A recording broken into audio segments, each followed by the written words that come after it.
Shalom à toutes, shalom à tous, bienvenue sur la chaîne Famille de Christ TV. Aujourd'hui, nous abordons un nouveau thème. Alors, ce thème, c'est les étapes à franchir avant d'obtenir l'exaucement de nos requêtes. Donc, les étapes à franchir avant d'obtenir l'exaucement de nos requêtes. Et nous allons lire deux passages dans la Bible. Nous allons lire d'abord dans Daniel 10, oui, du verset 12 au verset 13. Je lis pour vous. Daniel 10, le verset 12. Il me dit, Daniel, ne crains rien, car dès le premier jour où tu as eu à cœur de comprendre et de t'humilier devant ton Dieu, tes paroles ont été entendues. Et c'est à cause de tes paroles que je viens.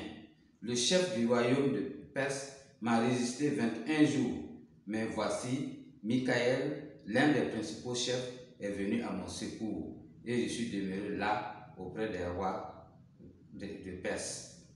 Bien, notre deuxième lecture se trouve donc dans Matthieu 4. Nous allons lire Matthieu 4. Donc, Matthieu 4, je vais lire pour vous. Matthieu 4, et nous lisons du verset 2 au verset 11. Là-bas, il est écrit, après avoir jeûné 40 jours et 40 nuits, il eut faim. Le tentateur s'étant approché lui dit, si tu es fils de Dieu, ordonne que ces pierres deviennent des pains. Jésus répondit, il est écrit, l'homme ne vivra pas de pain seulement, mais de toute parole qui sort de la bouche de Dieu. Le diable le transporta dans la ville sainte, le plaça sur le haut du temple, et lui dit, si tu es fils de Dieu, jette-toi en bas, car il est écrit, il donnera des ordres à ses anges à ton sujet, et ils te porteront sur les mains, de peur que ton pied ne heurte contre une pierre. Jésus lui dit, il est aussi écrit, tu ne tenteras point le Seigneur ton Dieu. Le verset 8, le diable le transporta encore sur une montagne très élevée, lui montra tous les royaumes du monde et leur gloire, et lui dit, je te donnerai toutes ces choses si tu te prosternes et m'adores. Jésus lui répond, lui dit, retire-toi Satan, car il est écrit, tu adoreras le Seigneur ton Dieu et tu le serviras lui seul. Alors le diable le laissa, et voici des anges vinrent auprès de Jésus et le servirent. Donc ce sont ces deux passages donc, que nous venons de lire qui vont servir de test de base. Et je reprends pour vous le thème que nous allons aborder aujourd'hui, c'est les étapes à franchir avant d'obtenir l'exaucement de nos requêtes. Alors, lorsque nous nous approchons de Dieu avec une requête ou un sujet de prière, alors il y a deux volontés qui se dégagent. Il y a la volonté de Dieu qui est la bonne, qui veut vraiment nous exaucer, qui veut nous écouter, mais il y a aussi la volonté du diable qui veut s'opposer à notre exaucement. Et donc, il faut aussi connaître la parole de Dieu, oui, pour pouvoir donc argumenter, parce que c'est un débat, comme le débat qui est contradictoire qui a eu lieu entre Jésus et le diable. Il faut avoir des arguments solides, et ces arguments-là, il faut connaître la parole de Dieu pour pouvoir, en tout cas, débattre et remporter le débat. Alors, lorsque nous approchons de Dieu avec une requête ou un sujet de prière, il faut d'abord un préalable. Avant donc les étapes, il y a un préalable. Et le préalable, c'est être présent à son poste. Et être présent à son poste, nous allons lire un passage dans la Bible, dans Habakkuk 2, le verset 1. Là-bas, il est écrit, j'étais à mon poste et je me tenais sur la tour. Je veillais pour voir ce que l'Éternel me dirait et ce que je répliquerai après ma plainte. Donc, nous voyons ici l'attitude d'Habakkuk plutôt. Donc, il était à son poste et il veillait parce qu'il avait adressé une requête à Dieu. Donc, il est resté et il veillait pour voir ce que Dieu va dire. Donc, être à son poste, qu'est-ce que cela veut dire? Être à son poste, pour un chrétien, tu veux adresser une prière à Dieu, c'est éviter les retards dans l'église. Être à son poste, c'est également éviter les absences non justifiées à l'église. Être à son poste, c'est éviter d'abandonner son assemblée. Et être à son poste, c'est méditer la parole de Dieu chaque jour, prier sans cesse. Donc, c'est ça aussi, être à son poste. C'est vivre dans la sanctification. Être à son poste, c'est faire une repentance sincère pour un chrétien. Et être à son poste, c'est éviter les distractions dans l'église pendant le culte. Être à son poste, c'est se donner convenablement à l'œuvre de Dieu en tant que choriste, intercesseur, chantre, prédicateur, enseignant, prophète, etc. Et être à son poste également, c'est assurer son rôle de berger en tant que pasteur, c'est-à-dire nourrir spirituellement le peuple de Dieu et le conduire sur la voie du Seigneur. C'est là le préalable que tout chrétien doit avoir pour pouvoir d'abord adresser une requête à Dieu. Et après d'avoir donc accompli ce préalable, il y a des étapes à franchir. Et les étapes à franchir, nous allons les voir maintenant. Donc, il y a des étapes à franchir avant l'obtention de la requête, avant donc l'exaucement de notre requête. Et la première étape, c'est le contrôle de ton statut d'enfant de Dieu. Satan va essayer de contrôler pour voir réellement si tu es un enfant de Dieu. Parce qu'il a demandé à Jésus, si tu es fils de Dieu, en d'autres termes, c'est comme ça pour dire, est-ce que tu es fils de Dieu? Si tu es fils de Dieu, fais en tout cas quelque chose qui répond, qui prouve que tu es un enfant de Dieu.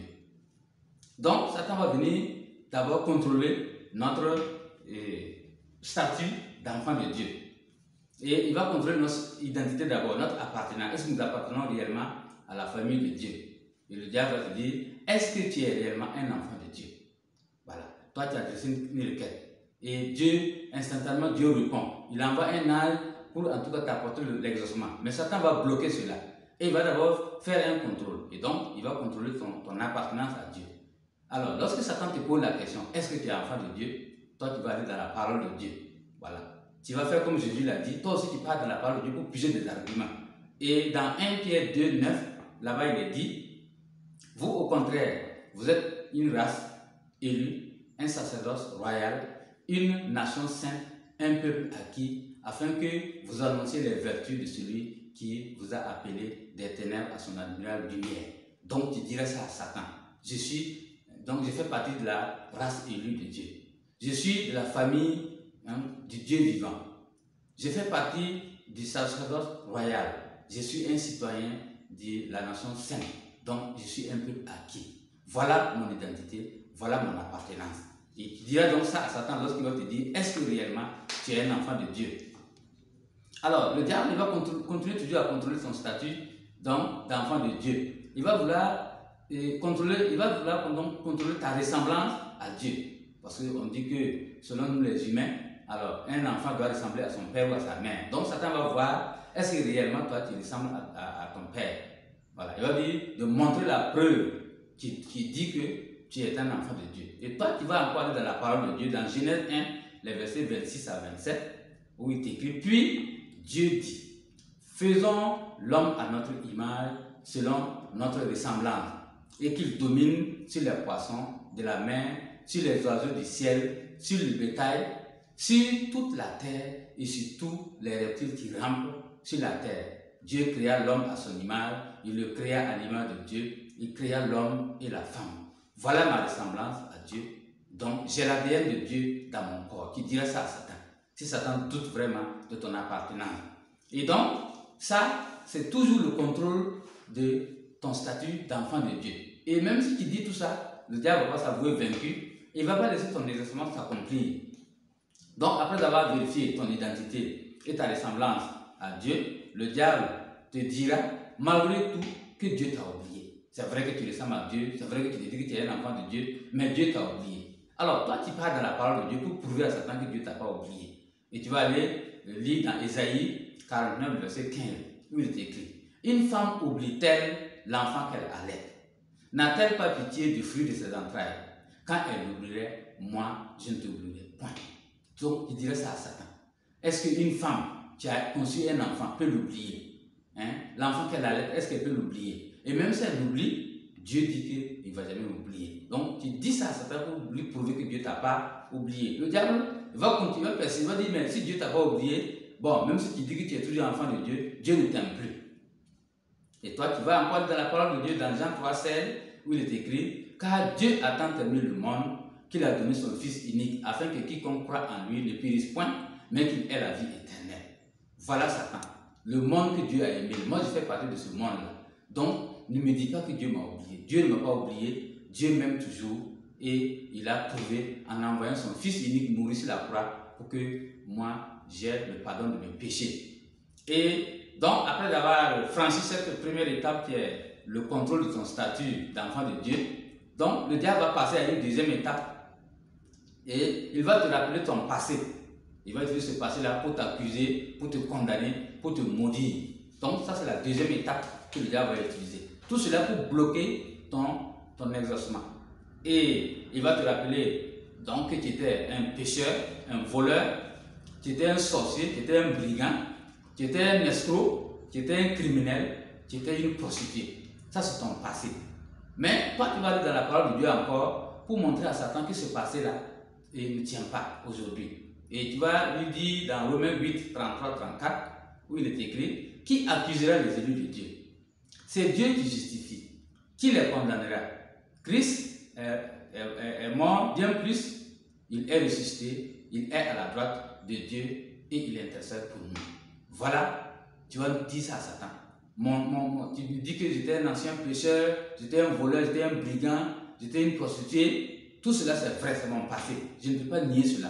Mais avec ma nouvelle naissance, Dieu a pardonné tout cela. Tout cela est devenu des anciennes choses. Et tu lui diras que je suis un élu de Dieu, qui donc va me condamner, m'accuser. Non, personne ne m'accusera, parce que Dieu l'a dit dans sa parole. Hein? Dieu m'a justifié, qui me condamnera? Christ est mort et ressuscité pour moi. Et donc, il est à la droite de Dieu et il intercède pour moi. Donc, toi, Satan, tu ne me diras pas aujourd'hui que mon passé là me condamne. Donc, à cause de mon passé, Dieu ne veut pas m'exaucer. Non. Dieu va m'exaucer parce qu'il le prouve dans la parole. Et également, tu vas lui dire dans Colossiens 2, le verset 14, tu vas lui dire, parce qu'il va toujours dire que ton passé là te condamne. Alors, tu vas lui dire, dans Colossiens 2, 14, il est écrit, il a effacé l'acte dont les ordonnances nous condamnaient et qui subsistait contre nous. Il l'a détruit en le clouant à la croix. Donc, tu dirais ça à Satan. Toi, tu dis que mon passé me condamne là. Non, ce passé ne me condamne plus parce que l'acte qui me condamnait, l'ordonnance qui me condamnait là, Jésus a détruit cela. Il a cloué cela sur la croix. Donc, Satan, tu ne peux pas empêcher mon exaucement. Donc, aucune condamnation ne pèse plus sur moi. Jésus a effacé le décret qui me condamnait. Il l'a détruit en le clouant sur la croix. Et donc, tu vas continuer toujours. Oui, puisque Satan ne va pas laisser passer. Il va toujours utiliser ton passé. Oui, pour dire que tu es maudit. Alors tu vas aller dans Galates 3, le verset 13, où il est écrit, Christ nous a racheté de la malédiction de la loi, étant devenu malédiction pour nous, car il est écrit, maudit est quiconque est pendu au bois. Donc tu dis ça à Satan, pour lui prouver que ton passé là, tu n'es pas maudit à cause de ton passé. Parce que Jésus-Christ est devenu une malédiction pour toi. Jésus-Christ a pris ta malédiction sur la croix, il est devenu une malédiction. Donc, toi qui n'es plus maudit. Donc Jésus m'a racheté de la malédiction. Il est devenu une malédiction à ma place sur la croix. Il dirait ça à Satan. Alors aucune malédiction ne pèse encore sur moi. Aucune condamnation, aucune accusation, aucune malédiction n'a d'effet sur moi. Et tu dirais ça encore à Satan. Mais il ne va pas encore s'avouer vaincu. Il va toujours chercher à bloquer ton exaucement. Et il va te faire passer à la troisième étape à franchir. C'est le contrôle de ta foi.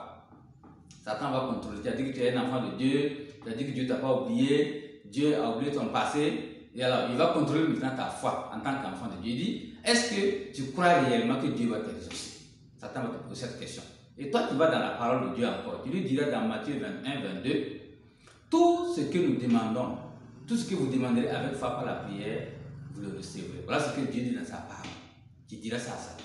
Moi, en tant qu'enfant de Dieu, je vais vers mon Père. J'ai foi qu'il existe. Et il me dit que tout ce que je demanderai avec foi par la prière, alors je serai exaucé. Et tu continueras toujours avec d'autres arguments dans la Bible. Oui, dans Marc 11, 24, il est écrit, c'est pourquoi je vous dis, tout ce que vous demanderez en priant, croyez que vous l'avez reçu et vous le verrez s'accomplir. Et tu vas toujours aller dans la parole de Dieu pour trouver d'autres arguments encore. Dans Matthieu 7, 11, où il est écrit, si donc, méchants comme vous l'êtes, vous savez donner de bonnes choses à vos enfants, à combien plus forte raison, votre Père qui est dans les cieux donnera-t-il de bonnes choses à ceux qui le lui demandent. Donc, tu diras tout cela à Satan pour le convaincre que toi tu as foi en Dieu et tu es sûr et certain que Dieu va t'exaucer. Alors, si tu fais tout cela, Satan ne va pas laisser passer l'ange qui t'apporte ton exaucement. Il va te faire passer à une quatrième étape, qui est le contrôle de ton alliance. Et le diable te dira, quel lien y a-t-il entre Dieu et toi? Toi, tu te dis que tu es enfant de Dieu, qui dit que Dieu t'a pardonné, qui dit que Dieu va t'exaucer, qui dit que tu es enfant de Dieu. Montre-moi le lien qui existe entre toi et Dieu. Et toi, tu vas aller encore dans la parole de Dieu, en tant que chrétien.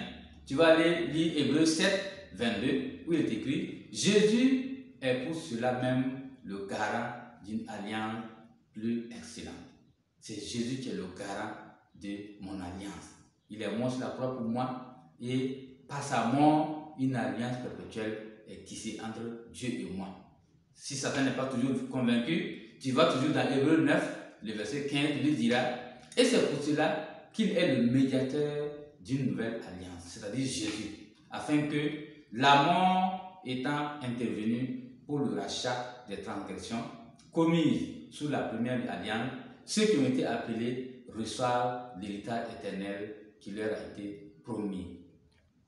Donc, tu dirais ça encore à Satan. Et il ne sera pas toujours convaincu de ton alliance.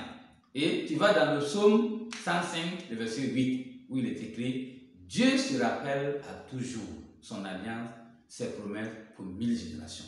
Satan, tu écoutes très bien. Dieu, il se rappelle toujours son alliance, ses promesses pour 1000 générations. Donc, il y a une alliance qui est entre Dieu et moi. Toi, Satan, tu ne vas pas me prouver le contraire aujourd'hui. Et donc, tu vas toujours, toi aussi, tu vas insister. Mais le diable aussi ne va pas se laisser s'avouer vaincu pour autant. Il va te faire passer à une cinquième étape. Et la cinquième étape à franchir, il va te mettre le doute, s'aimer le doute en toi sur l'efficacité donc de l'arme que tu tiens.